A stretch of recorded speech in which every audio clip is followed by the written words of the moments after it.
The Alienware AW2723DF is ready to be showcased in all its glory. Today we'll be covering the unboxing and my first impressions of this awesome monitor. Maybe call it a mini review? You guys decide. I'll be showing you how this IPS panel in SDR mode with no zones really looks like in a dark room or in a low-lit ambient room. Showcasing 280Hz. Yes friends, from 240 to 280, you can see it. And I'll show a little bit with the 27GR95QE OLED. And when you have bezels like this, with this panel speed and the amazing color, you have yourself a winner. And even at this MSRP price, it's a win, it's a buy. And I'll be able to showcase that in today's video. Welcome to the Alienware AW2723DF 1440p 280Hz gaming monitor.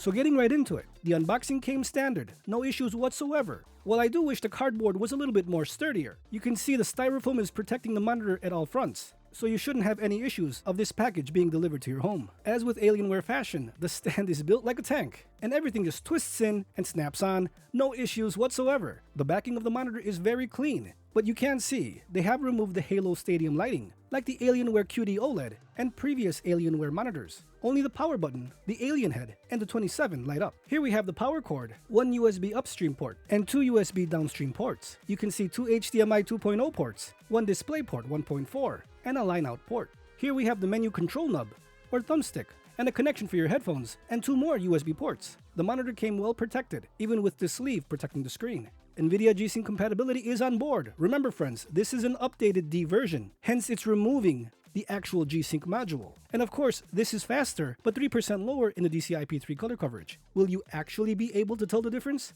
I'll leave that up for you to decide, but we will get to many versus videos, and we'll be able to try and see if we can really see the difference. Also on this monitor, on the side, there is a headphone stand. You just press it and it pops out. While to me, a little flimsy, it gets the job done. Now personally, I would never use this. I would never put my headphones, especially like the Astro A50s or A40s, you know how they have a plastic backing. On the side, when you're putting it on or taking it off, you may scratch that screen, so just be aware friends. But hey, it's there, it's a cool feature. Here you can see the illumination of the LEDs, the back of the monitor, and the front power button. It's pretty cool and it's very bright, with a contrast ratio of about 1000 to 1. And for more context on the brightness, here's some Artings numbers. I would say really look at the 25% to 100% windows, as the 2 and 10% are really not real world if you would say. You're really gaming at about a 50 to 75% window. When there's letterboxing, cutscenes, almost always, all our games are never at a 100% lit window. With my testing, I've been able to clock in at 410 nits in a full sustained 100% window in SDR mode. And in HDR, I'm closer to 690 nits in a 100% window. Panel variance is always an issue friends, so it may be a little bit higher or lower depending on what you're doing. Now since this monitor gets very bright, and the local dimming is not like OLED or not even like the mini LEDs, this picture doesn't look inky, so I wouldn't get this monitor really for HDR. Stick to the speed and that awesome 400 plus nits in SDR brightness. Here Artings has stated the compatibility for the PS5 and Xbox Series X. The HDMI ports here are running 2.0, so there is no 4K 120Hz compatibility, like the 32GQ850 or 27GR95QE. You do need to enable console mode for this 4K image to be accepted, but we will get to many Xbox and PlayStation 5 videos friends. Leave a comment down below on what games you would like to see on this awesome monitor. I just wanted to touch on these gaming specific features and presets. You can see the new Alienware monitors are supporting creator mode, so if you do a lot of content creation or edit a lot of photos, this will come very handy. But including here with the gaming features, night vision that helps increase visibility by improving both clarity and contrast during dark scenes in games. Clear vision that enhances sharpness and clarity by removing obstructive elements like smoke, haze, or mist. You can see the little square box right in the middle of the screen. Just makes everything clearer. Now I was testing this out for a bit, Chroma vision. This is a really cool feature. I never thought I'd be playing or using these kind of features. Yes, this is very handy. I would say like in Modern Warfare or something, and you enter a dark tunnel or a dark room, you enable this. This will give you an advantage. This applies a heat map to your game based on the thermal picture. And of course the huge crosshairs. It's a little too big for my liking, but it displays a crosshair that assists the in-game aiming by being always visible, that's for sure. Making it easier to hit your targets every time. I don't know about you guys, but that's huge! And I don't think I'd be using this feature. But hey, it's cool. I guess if you're hard of seeing, this would help tremendously. Of course, here the innovative hanger, like I showed you earlier. You can even see in this picture, on the right side, if your headphones have hard plastic, it may scratch the screen. Just be aware, friends, and just be careful. Here are the specifications, friends. A fast IPS nano color display. We have VSync technology with AMD FreeSync Premium Pro, and it is NVIDIA G-Sync compatible at 1.07 billion colors. Of course, that 95% of DCI-P3 color coverage, with HDR brightness rated at 600 nits, and I would say SDR at 400 nits. Local dimming is not enabled in SDR mode, while on the D version it was. But remember, we're talking about vertical zones. You do need mini LED or OLED to give you that impactful picture. Here's setting up G-Sync compatibility, showing you we're running here at 280Hz with the preset of standard. I really wanted this for that 280Hz. Will I be able to see the difference between 240 and 280? We're gonna find that in a couple of seconds. But right away, friends, since there is no local dimming, keep your eyes to the center of the screen. This is more or less what you're going to be seeing in the dark scene. Don't mind the corners. There is a lot of IPS glow. Thankfully, I have no flash lighting, and you'll be able to see that when I twist the monitor. No flash lighting whatsoever. Man, I really am lucky with these monitors. The only issue here is the camera is really picking up that IPS glow from the corners. Now, I don't see that in real world. I have raised the ISO to give you the best possible real world scenario of how the screen looks in a dark room or with a dark scene. So please keep that in mind. You do not see these four corners flashlighting or IPS glow whatsoever. Again, friends, not on mine.